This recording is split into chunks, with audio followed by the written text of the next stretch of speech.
صل على محمد وآل محمد اللهم صل. اعوذ باللہ من الشیطان الرجیم.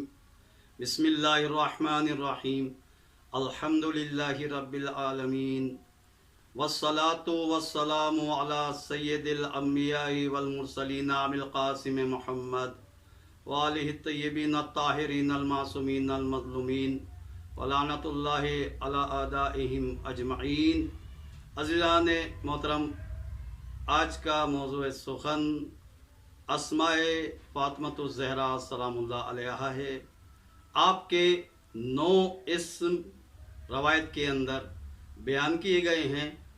پہلا نام فاطمہ، اس کے بعد صدیقہ، مبارکہ، طاہرہ، محدثہ، زکیہ، راضیہ، مرضیہ، زہرا. یہ 9 اسم آپ کے لیے بیان کیے گئے ہیں. پروردگار عالم کے نزدیک یہ 9 اسم ان کے الگ الگ معنی ہیں. فاطمہ کے معنی یعنی وہ ہستی جو ہر شر سے محفوظ رہے اور اپنے چاہنے والے شیعوں کو، محبان اہل بیت کو جہنم کی آگ سے بچانے والی یہ ہستی کہ دوزخ کی آگ سے بچائیں گی.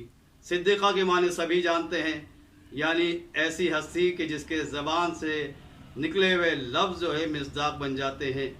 اسی طرح زکیہ کے معنی پاکیزہ ہستی کو زکیہ کہا جاتا ہے.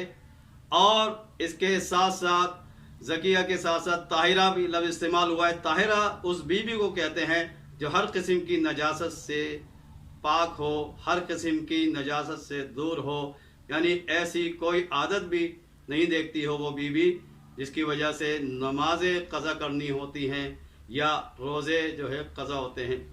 اس کے بعد جو ہے محدثہ کے معنی عزیزان محترم یعنی وہ ہستی جس سے فرشتے کلام کرتے ہوں، اور اگر ہم اس کو محدثہ پڑھیں تو وہ ہستی جو خود فرشتوں سے کلام کرتی ہیں. اور اس کے بعد زکیہ کا بیان ہو چکا ہے. اور عزیزان محترم پھر زہرا کے معنی کیا ہیں؟ زہرا ایسا نور کہ جس کی وجہ سے پوری عرش معلی منور ہو گئی.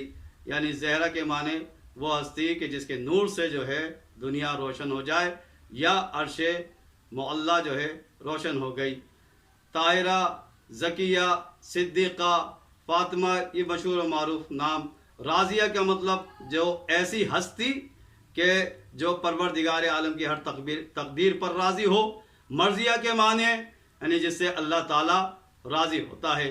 عزیزان محترم یہ 9 اسماء اس کے مختصر معنی آپ حضرات کی خدمت میں پیش کیے.